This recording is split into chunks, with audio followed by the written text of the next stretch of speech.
देश में लगातार कोरोना का संकट बढ़ता ही जा रहा है।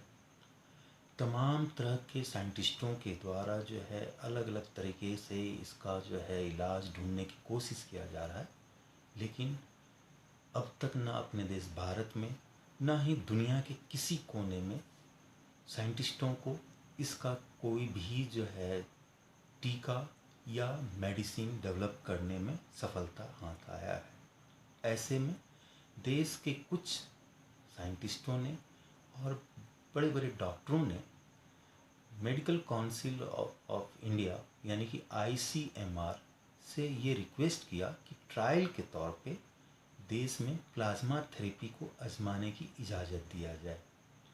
और ICMR ने देश के कई राज्यों को ट्रायल के तौर पे इसको आजमाने का इजाज़त दे दिया। केरला, गुजरात, बंगाल और लास्ट में दिल्ली सरकार ने भी इसके लिए इजाज़त मांगी और ICMR ने इसको ट्रायल के तौर पे चलाने का इजाज़त दे दिया। दिल्ली में 4 मरीजों पे प्लाज्मा थेरेपी का प्रयोग किया गया और उसका बहुत ही पॉजिटिव सकारात्मक जो है परिणाम आया, जिसका कि जो है दिल्ली के मुख्यमंत्री अरविंद केजरीवाल ने प्रेस कॉन्फ्रेंस कर करके लोगों को बताया भी। अब आपके मन में आता होगा कि ये प्लाज्मा थेरेपी है क्या। मैं हूं ललित सिंह, आपके लिए लेकर आया हूं कोरोना वायरस पे एक नए ट्रीटमेंट का जो डॉक्टरों द्वारा प्रयोग किया जा रहा है उससे संबंधित जानकारी। अगर आप इस चैनल पर नए आए हैं तो चैनल को सब्सक्राइब करें, लाइक करें और बेल आइकॉन को दबा दें ताकि कोई भी नया वीडियो हमारा आए तो उसका नोटिफिकेशन आप तक सबसे पहले पहुंच जाए। तो मैं बता रहा था कि ये प्लाज्मा थेरेपी है क्या। एक्चुअल में प्लाज्मा थेरेपी बहुत ही पुराना आजमाया हुआ तरीका है, जिसे पूर्व के भी महामारियों में इस्तेमाल किया गया था। जैसे कि पहले जो है इन्फ्लुएंजा का एक बार महामारी फैला था, इबोला आया, सार्स आया।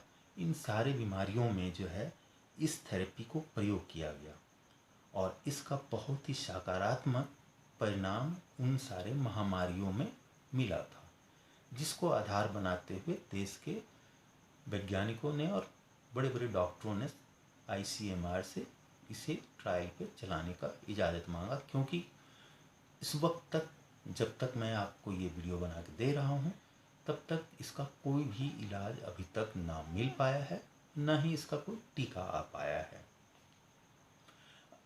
अब ये जो प्लाज्मा थेरेपी है, इसको समझने के लिए पहले आप ये जानिए कि प्लाज्मा है क्या। प्लाज्मा जो है खून का एक भाग होता है। आप जनरली जानते होंगे कि हमारा जो ब्लड होता है उसमें जो है हीमोग्लोबिन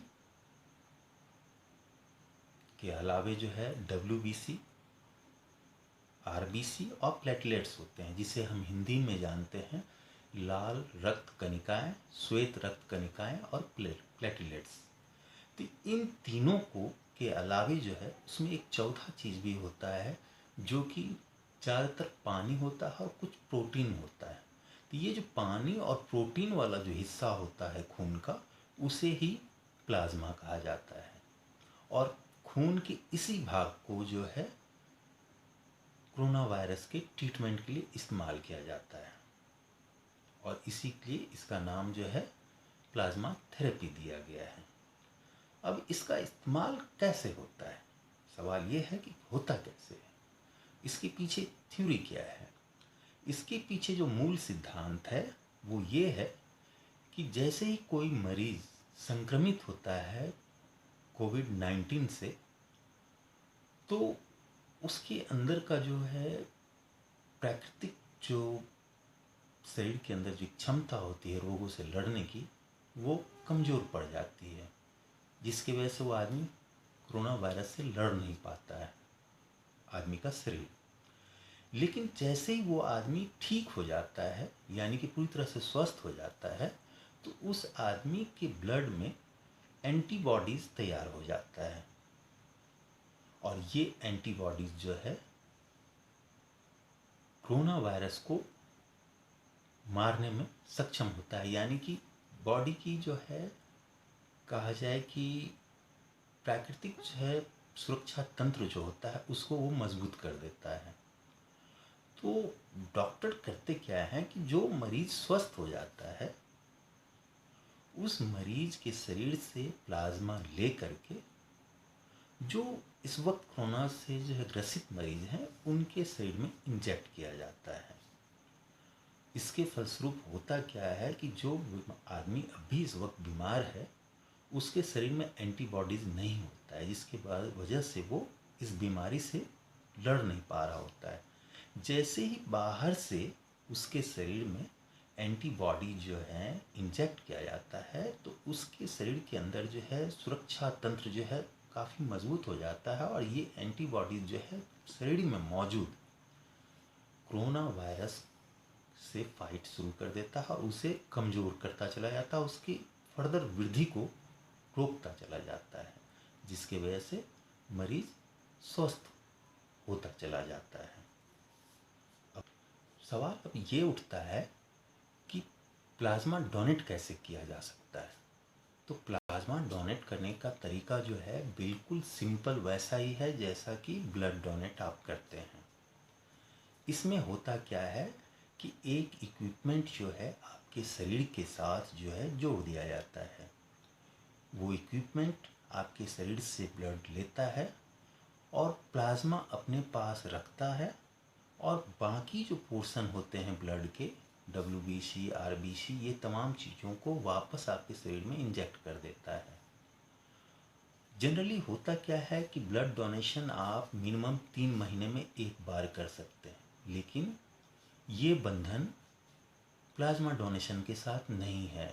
जैसा कि अभी तक डॉक्टरों ने कहा है कि आप इसे सप्ताह में 1 या 2 बार भी दे सकते हैं, इससे आपके शरीर पे कोई नकारात्मक प्रभाव नहीं आता है और आपके द्वारा दिए गए इस प्लाज्मा से कई लोगों की जिंदगियों को संवारा जा सकता है। जैसा कि डॉक्टर कहते हैं कि एक व्यक्ति जो प्लाज्मा डोनेट करता है उससे कम से कम 2 व्यक्तियों का उपचार किया जा सकता है। और इस तरह से इस वक्त जबकि दुनिया में कहीं भी किसी भी साइंटिस्ट को इससे रिलेटेड कोई भी वैक्सीन आविष्कार करने में अभी तक सफलता नहीं मिला है या कोई भी दवा इसके लिए इजाद नहीं हुआ है, तो इस वक्त जो है तमाम दुनिया के देशों में बहुत ही आशा भरी निगाह से प्लाज्मा थेरेपी की तरफ देखा जा रहा है। और ऐसा नहीं है कि ये थेरेपी सिर्फ अपने देश में ही, भारत में ही इस्तेमाल किया जा रहा है। इस वक्त भारत सहित दुनिया के कई देशों में इस थेरेपी पे काम किया जा रहा है। अमेरिका में भी इस पे काम किया जा रहा है, ब्रिटेन में भी इसी तरीके से बहुत सारे पेशेंट का ट्रीटमेंट किया जा रहा है, फ्रांस, जर्मनी, तमाम देशों में इस ट्रीटमेंट को प्रयोगात्मक तौर पे कोरोना मरीज़ के ट्रीटमेंट के लिए इस्तेमाल किया जा रहा है। तो ये थी प्लाज्मा थेरेपी से संबंधित जानकारी जो मैंने आप तक पहुंचाई है।